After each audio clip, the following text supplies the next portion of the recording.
Good afternoon, everyone. Thank you for joining us for our webinar on investing in AI, where we'll be talking about what's working, what's trending, and what's next. Before we begin, just a quick bit of housekeeping. This is a Microsoft Teams webinar, so your microphones are off automatically. If you have a question at any point, please just drop it into the Q&A panel, where you can submit anonymously if you'd prefer. We'll dedicate time at the end to answer as many of those questions as we can. My name is Paige Harkness. I'm one of the founding members of ORCA Opti, and I'm pleased to introduce today's presenters, Catherine Giudes and Phoenix Guy. Catherine brings over 20 years of experience building large-scale internet businesses at Microsoft and Amazon. As a senior director at Microsoft, she helped generate $2.5 billion in revenue, including launching the Xbox Games Marketplace, where she set the vision, strategy, and technical execution for what became a billion-dollar global business. She's worked with Microsoft visionaries Bill Gates and Satya Nadella. Beyond her corporate leadership, Catherine currently serves on the boards of multiple well-known Australian companies. Also presenting, we have Phoenix Guy, who is our co-founder and CTO. With over 30 years in technology, his journey began with a startup acquired by a major US software company, followed by co-founding Australia's largest payment hub vendor. For the past 7 years, well before AI entered the mainstream conversation, he's been dedicated entirely to artificial intelligence, holding 6 international patents in AI and cybersecurity. His work has earned multiple international and national awards for excellence in AI. So without further ado, I'll hand it over to Catherine and Phoenix. Thank you, Paige, and appreciate that wonderful introduction.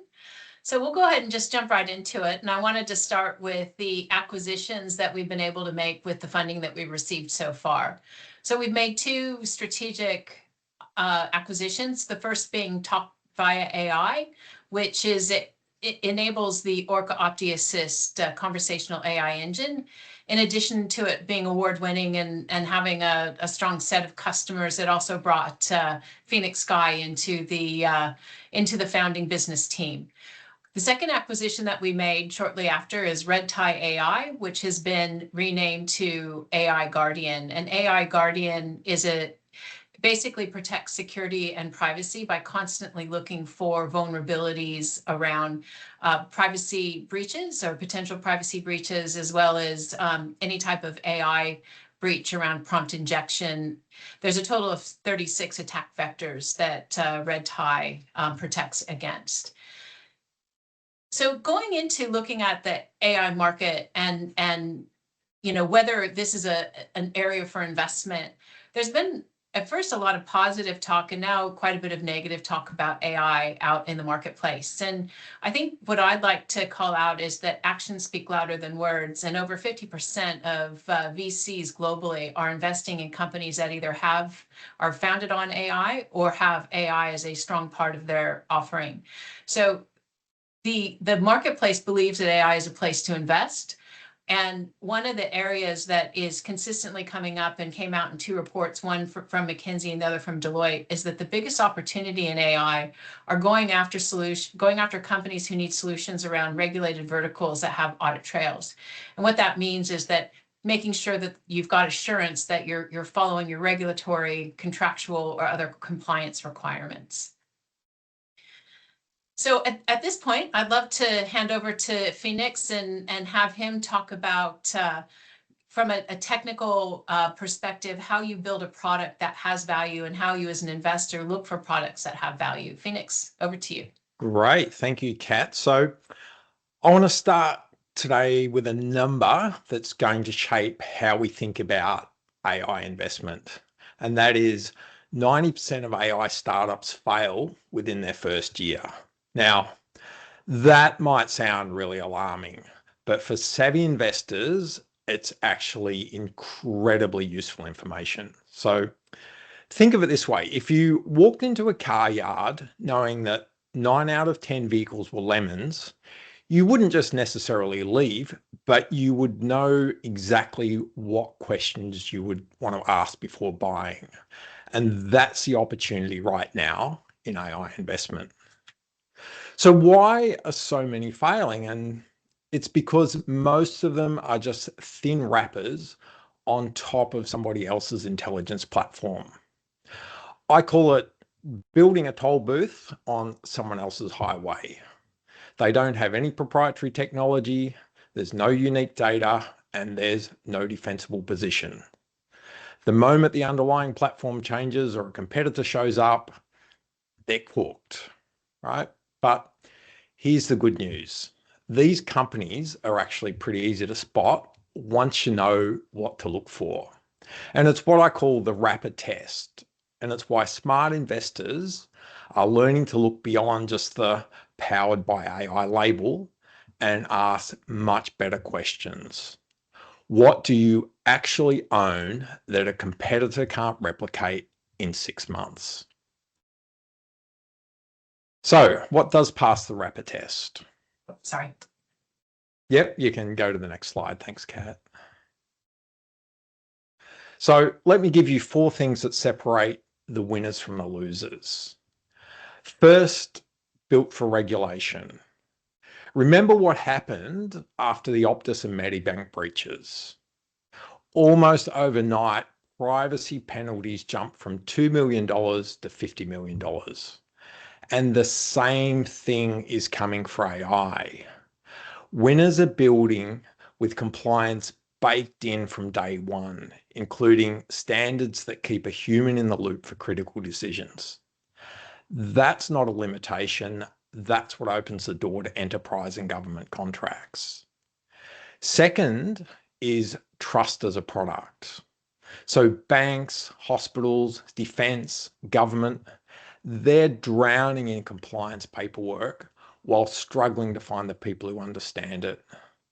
Solve that problem, and you don't just win short-term customers, you become the plumbing in the building. It's very hard to rip out. Third is data sovereignty. Over 100 countries now require data to stay within their borders. We wouldn't let a foreign power take control of our phone networks, and governments are now seeing AI the same way. Companies that can operate within sovereign boundaries have an advantage the big US hyperscalers simply can't match. And fourth, we have owning the workflows. And that's when you capture how an organization actually operates, their processes, their decisions. That becomes the crown jewels. That's where AI automation meets real value. A competitor can't copy your customer's entire way of working. So why am I telling you all this? Because ORCA Opti passes the rapid test on all 4 counts. We're built for AI regulation with human in the loop by design. We solve the trust problem for regulated industries, and we operate within sovereign boundaries. We're raising now, and we're looking for investors who understand what separates the winners from the losers. So, Kat, we've talked about AI solutions that add genuine value, but what does the competitive landscape actually look like right now? Yeah, thanks, Phoenix, and I appreciate you going through that. And what an exciting time to be part of the company. And we'll talk about it a little further on, but though we're relatively new, we already have customers and are generating revenue because of what you've called out. We've come up with a solution that does meet we're the bar, not the wrapper. So I wanted to quickly talk about the winner takes the most market race with global tech giants. So where we're at in the technology curve, and this has happened with each iteration of technology. So happened with the internet, happened with search, it's happening now with AI. And all of the big globals are investing massive to be identified as one of the top 3 players, because what's proven out over time is that the top 3 players are the ones that are the most profitable, and the top 2, one of them will end up becoming the major player. And in the race for search, that was Google. And now we've got these companies that are doing the race to become the dominant player in the marketplace itself. So I also wanted to talk a little bit about what a cyber breach looks like. So shifting gears and giving probably most of the people on this call an insight to what an organization has to do when they've got an incident that needs to be managed. And I'm picking on Qantas, but this is a great example of a company that has outstanding enterprise level IT governance, risk and compliance and assurance matters in place. But they ended up hit by a massive breach that happened through their supply chain. So they had a call center company out of the Philippines that ultimately gave away 5.7 million customers worth of data. And effectively what happened is once you identify that the problem, and let's say you're the chief information security officer, you get the call, we think we've got a breach. The next 24 hours are frantic. You're probably working 20 of the 24 hours identifying who do you need to notify, what's the full scope of the issue. So people going from business as usual within 24 hours, probably around 60 people are actually working on solving the problem. And the number of people grow as the days go by in trying to resolve and get a handle on this, including trying to decide. Qantas probably had multiple meetings around whether or not they were going to let go of that business that they partnered with that was part of their supply chain. At the end of it, the net is 2 weeks after the cybersecurity breach and understanding the problem, putting mitigations in place, bringing a lot of external resources in. They probably spent about 300 million, somewhere in that neighborhood of unbudgeted spend, both in bringing in consultants and other folks to help them with communications and technology. But what Qantas hasn't yet to realize are what's the regulatory fine impact going to be and what's the class action lawsuit going to be. This is a theoretical $3.6 billion problem for Qantas. And it happened because someone in the call center, probably the least paid person in their organization, gave away their user credentials. They didn't have multi-factor auth turned on and basically caused one of the biggest PR and costs to the business. So if that supply chain business, or if all of Qantas's supply chain had ORCA Opti installed, that issue that we just walked through wouldn't have occurred. ORCA Opti is a business automation system that builds in the guardrails of compliance, cybersecurity, and regulatory and contractual obligations. So the idea is that you can interact with it in a voice first, in a conversational method. You don't have to know the technical jargon or the specific terms, but you can have ORCA Opti walk you through these processes that are compliant. And it creates an audit trail so that if you did need to provide information to a partner or a regulator, it would take minutes to pull the report together, not days or weeks, like many organizations are faced with today. So how ORCA Opti does that is by finding that kind of common layer of problems that afflict all organizations and putting in place automation as well as protections to make sure that efficiencies can be found, rework doesn't need to happen due to lack of compliance. And if you look at the bottom line of this slide, you can see that a small to medium enterprise probably for a person spends about 32 hours per month, or 7% of their time doing compliance administration. Multiply that across your organization, and that could cost up to $500K a year. But if you continue to kind of follow this along to the side, we're talking about hundreds of thousands of dollars, if not millions of dollars, to the mid-sized business that they're spending in either known or hidden costs trying to meet compliance or reworking in order to make that happen. And what's so exciting about ORCA Opti is that we're at the beginning of this. We've got just our first set of customers and revenue, but we've got a pipeline and sales, and it is an amazing time to be part of the race, and we'd love to have you on board as an investor. But let me tell you a little bit more about our competition and how ORCA Opti fits in. Our biggest competitors are actually a company called Drata and another company called Vanta out of the United States. Both of them have market caps in the billions of dollars and have been around a bit longer than we have. What they do is bring in technology and templates into an organization to help businesses be compliant. But a template is only as good as the person who's using it and the organization that brings it into existence. So if they have a template but they don't follow it, they're still not compliant. So the how ORCA Opti works, I'm talking through the revenue model on the right side, is that we have two kind of foundational pieces. One is Opti Assist, which is a conversational interface similar to how you would interact with other AI. And it has multiple models that you can interact with to ask questions and help you build documents and research.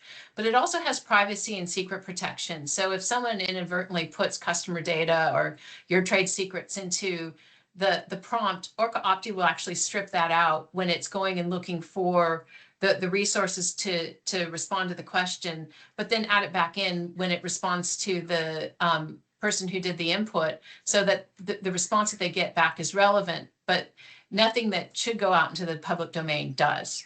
So as you look down the right side column, you can see the cost of foundational for the Opti Assist is about $5,000 per company per year, unlimited use. The core product is that portal, the dashboard, incident management, risk, and regulatory and kind of industry standards like ISO compliant. That one, it is a bit more expensive, covers a few more users. And as you go down, you can see you can add on the cyber protection so that you've got the always on validation of settings. There's a security operations center. If there is a cyber compromise, that it automatically escalates to that and you get notified immediately. We have an ESG program that meets the AASB S3 standard around reporting for ESG, which will ultimately impact all companies, whether you're a direct or a supply chain, and then get into some more specific solutions that meet requirements around that, mostly around cybersecurity and regulatory. So next, I wanted to talk to you about a recent announcement that we had with our partner D&H Logistics and Aurora Materials. The reason D&H Logistics wants to take a dependency on and become a core partner of ORCA Opti is that we can create for them an end-to-end visibility from manufacturer to final destination of their logistics business. D&H ships TGA controlled substances, which have lots of regulatory control and oversight around how it works. The benefit of this, not only do they get real-time visibility for each of the partners inside their logistics supply chain, but ORCA Opti actually is sold into each of those businesses so that you get that end-to-end solution. So we're not just selling to D&H Logistics, we're actually selling the product in a viral fashion. Another case study is we've got Charlie the virtual veteran. Charlie's been running for a little bit now, and using AI Guardian around those protections that have been mentioned earlier.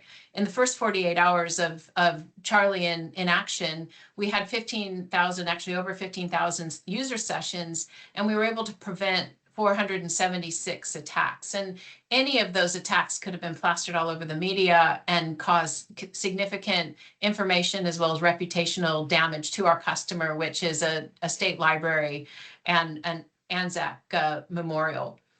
The other trial that we have is a medical trial that we will be announcing, but probably not until the new year. And ORCA Opti is going to be the information engine behind the trial around what's allowed, how they keep their subjects inside of the requirements of a medical trial. And unknown to me until we started talking to them, quite a few subjects become ineligible through the span of a trial because misinformation around what other drugs they're allowed to do or what actions they are or not allowed to do to be compliant to the trial. So we're really excited around how ORCA Opti is going to be able to help them have better results as well as better efficiencies. And going into our roadmap to show you where investment would definitely help us, I'd like to call out, we're here in December 2025. We have about 20 paying customers on the platform and 2 partnerships. Some of our customers are, we've got a human resources business, university, multiple defense customers, and as mentioned, the logistics and the medical trial. Going into the holiday period, we're not going to sit on our laurels. We're going to go ahead and continue to deliver and mature the product and flesh out more of the automation around ORCA Cyber, as well as our Security Operations Center. And the medical trial will go live in February. Going into April, the logistics trial will start in February, but it'll be fully functional and in production in the April timeframe.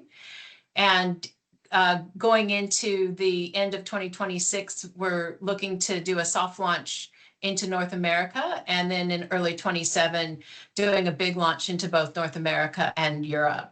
The plan is to, in Q2 2027, IPO, and conversations around whether that would be on the ASX or if we would actually look at an American stock exchange.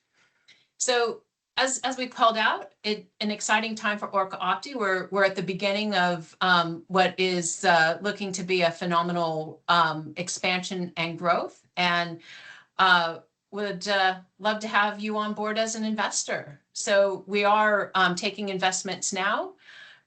If you have any questions, please send an email to hello@orcaopti.ai or give Dave Conford, our investment contact, a call with that number there. And with that, love to see what kind of questions that we have in Paige, in our, do we have any? I know we had some beforehand, and do we have some in the Q&A? No, I might open it up to the floor for questions. Please just submit them through the Q&A panel. But while you're kind of submitting your questions, I do have a couple which came through before we started the webinar in the form that you all filled out. So Kat or Ray, but what specific milestones will this capital enable in the next 12 to 18 months? I'm going to go back to the roadmap slide. The capital is actually going to enable faster delivery of the roadmap itself. So the plan is that in February, March, April timeframe, we'll be cash flow positive. This fundraise will allow us to bring on people to continue to build out the product, as well as marketing budget to go heavy in our marketing. And then we'd like to bring on a dedicated, salesperson to really focus on the partner and resale channel, which is how we expect our growth to happen. Excellent. Another question that we have here is, what is so good about it and who is your competition? Which I do believe that you answered in one of the other slides as well, but if there's anything that you could hone in on around what's so good about ORCA Opti and who your competition is, I'm sure that would be appreciated. Yeah, I think what's so good about it, and I see that there's a question in the Q&A around proof of product market fit. This product doesn't expect you to be an expert in risk or compliance. It doesn't expect you to be an expert in cybersecurity. And it'll even work with you if you don't understand the specific language, but you understand the intent of what you're trying to do, such as, I need to make sure I've got proper cybersecurity protections. Well, ORCA Opti will translate that to what the Australian Cybersecurity Centre says are the essential 8 things you need to have in place. The other thing is that this is a natural fit into a lot of the recent government announcements, not just around AI and being a powerhouse in AI from an Australian perspective, but also having the right guardrails and measures in place to make sure that when you're using AI, you're getting the innovative benefit, but you're not losing reputation or having any inadvertent breaches around quality or compliance or regulatory compliance. So I think that's what's so special about it, is it's easy to use and interface with, and it's an incredibly powerful tool. But the other part of it is that we had paying customers when we first opened up the company. So as we were bootstrapping and incubating the product, we had people that were willing to come on and pay a little bit just to help accelerate getting the features into the platform so that they would get more benefit out of it. So in my opinion, and everyone will have a different one, I think that if you can get people to pay for your product, that's how you know you have product market fit. For sure. Did you want to dive a little bit more into the competitors and who they are? Yeah. That was the second half of that question. Sure. Yeah. So as we talked about, so Vanta was started in 2015 and Drata was started, I think, right before COVID launched. And so both companies have had a bit of a runway, but one of the challenges that they have is that they didn't build in automation around the operations. They built in automation around checking an organization to see if it's compliant. So much like a current audit today, they go and spot check to see if there's compliance. But spot checking doesn't necessarily catch your biggest issues, and it doesn't necessarily represent what's happening inside of the organization.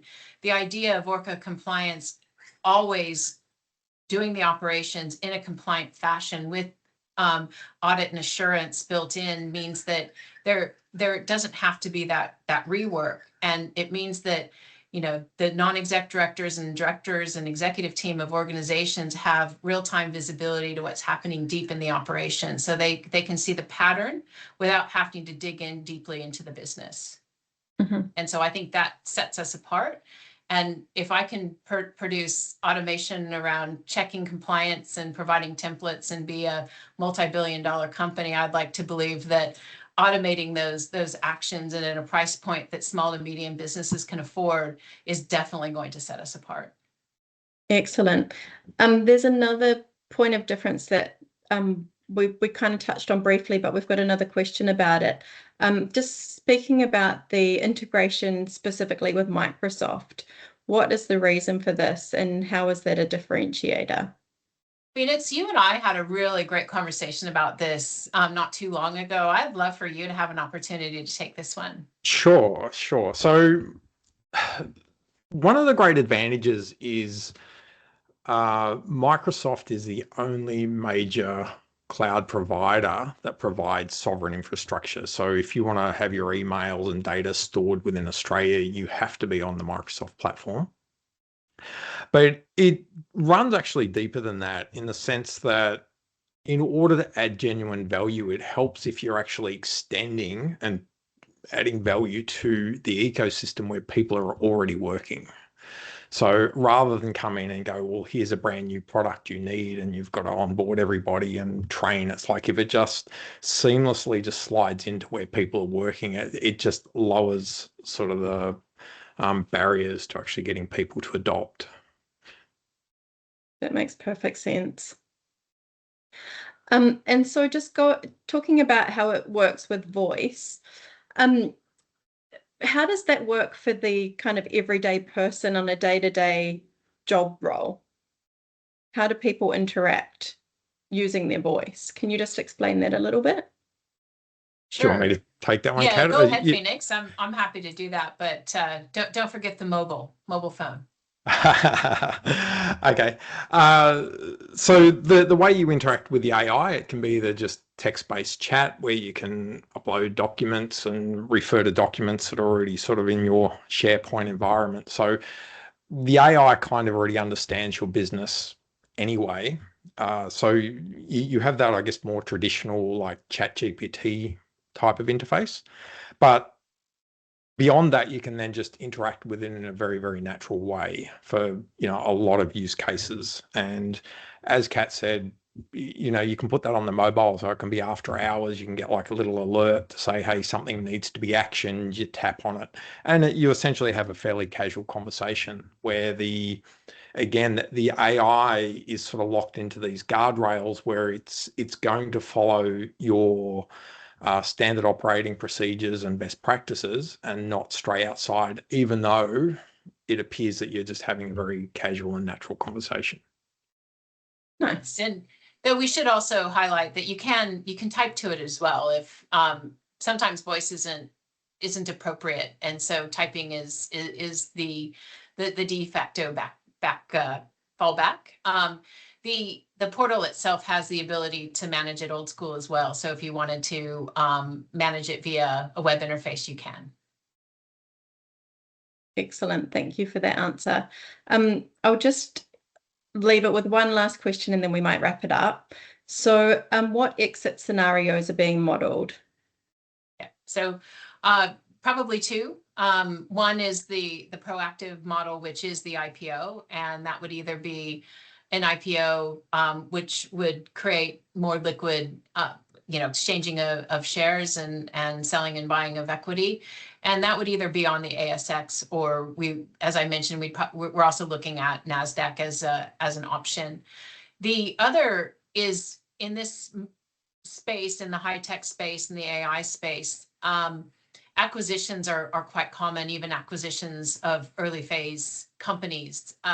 Probably the best example is Michelangelo AI being acquired by Canva when Michelangelo was less than a year old, and they actually saw a decent return for when they did the exit. So we would be opportunistic around an acquisition, and but we're going to be proactive around IPOing. Excellent. That's all the questions that we had pre-submitted, and it doesn't look like there have been a lot of questions in the Q&A panel. So if nobody has any additional questions for Catherine and Phoenix, we might wrap it up there. We'll send out a recording to everybody who registered for the webinar, and we'll also have it available on our website. So thank you to everybody for coming. And actually, Catherine or Phoenix, is there anything else either of you wanted to add before we wrap it up? No, just a big thank you for coming along. Yeah, thank you for your attendance and interest in ORCA Opti. I can't tell you how excited we are to be here, and having been part of multiple startups, the amount of interest that we have from a customer perspective is very exciting, and the fact that we do have a pipeline and that we are closing it with a high closure rate is, I think, a really good litmus test.